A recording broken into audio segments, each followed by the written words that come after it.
Welcome back to episode 72 of the PS Gilmore Story, and we're continuing to look at 1878 to 1890 to understand or try and understand the development of bands in that period and how things seem to work at the time. We're going to look at a number of bands, chiefly that played in the 1872 World Peace Jubilee, the first one being the American Brass Band from Providence, Rhode Island, 26 pieces. The COLTS ARMORY Band of Hartford, Connecticut, 23 piece.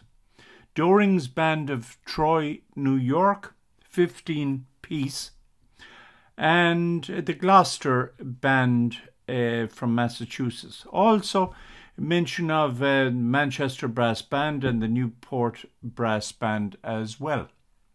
But basically, it's not supposed to be the definitive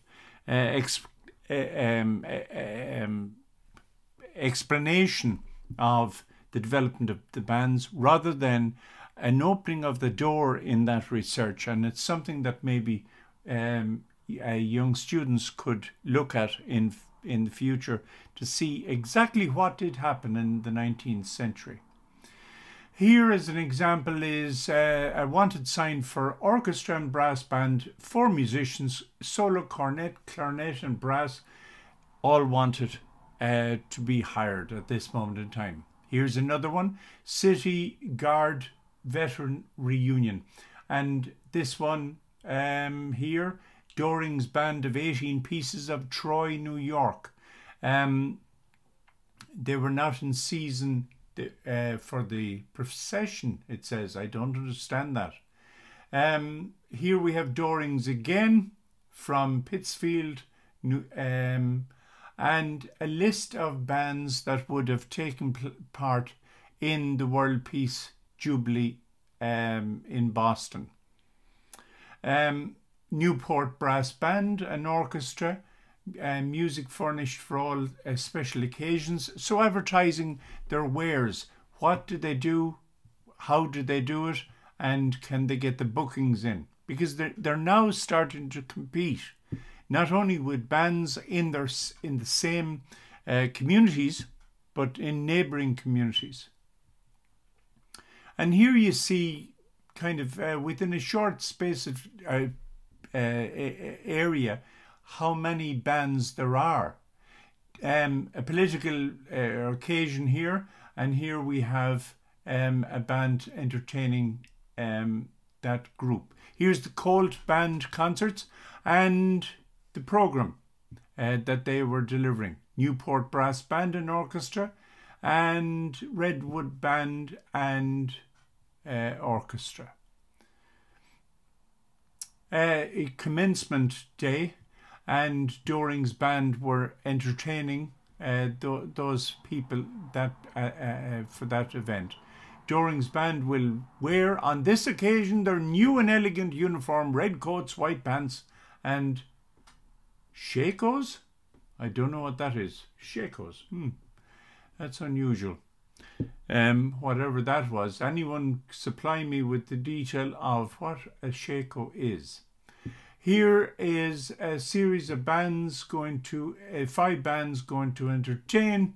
Mr. Reeves is mentioned here. He's going to become very famous specifically after the death of PS Gilmore in Gilmore's band. DORINGS Band serenaded the party, it says there. This is in reference to a statue that was erected to Israel Putnam. And there is some controversy about this horse because of some condition that's portrayed in the horse or whatever it is. But it's a fine statue, and bands, of course, were involved in the erection of that statue in 1874.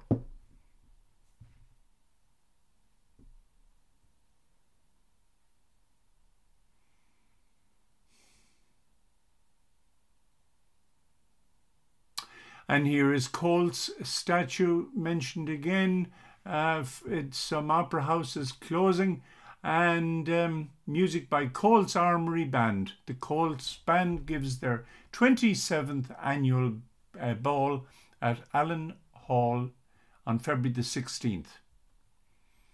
Again, another COLTS booking in Westfield, Massachusetts, at a ball Thanksgiving Eve. A steamer event, basically the American Brass Band led by Reeves were entertaining on a steamer, which was a huge source of revenue. Even Gilmore took these bookings fairly regularly, particularly in the earlier days. COLTS String Band. Now COLTS is branching out from the brass to the string for balls, parties, promenade, concerts, etc. This is the development of not just brass, orchestra, music. Everyone is looking for more, and Sporting Matters.